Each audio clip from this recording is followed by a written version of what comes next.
So guys, may timer dito na ating gagawin So 6 wire to guys, pero gagawin na lang natin 3 wires kasi dun sa washing machine na tatabitan natin. So ito yung guys, so yung timer na 6 wires.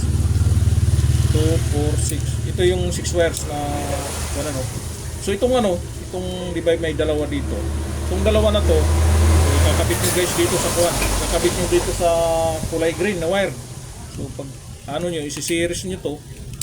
Series nyo to para magkaroon siya ng connection papunta dito.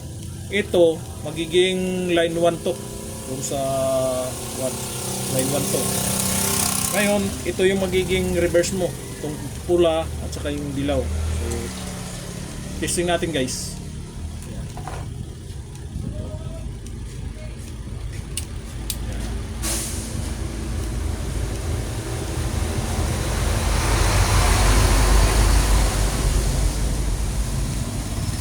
Patapos na. Tapos dito naman tayo sa kabila, sa reverse naman.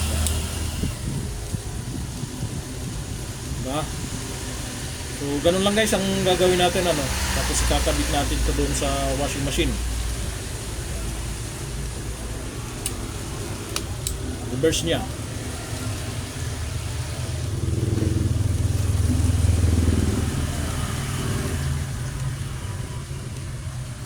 Alright.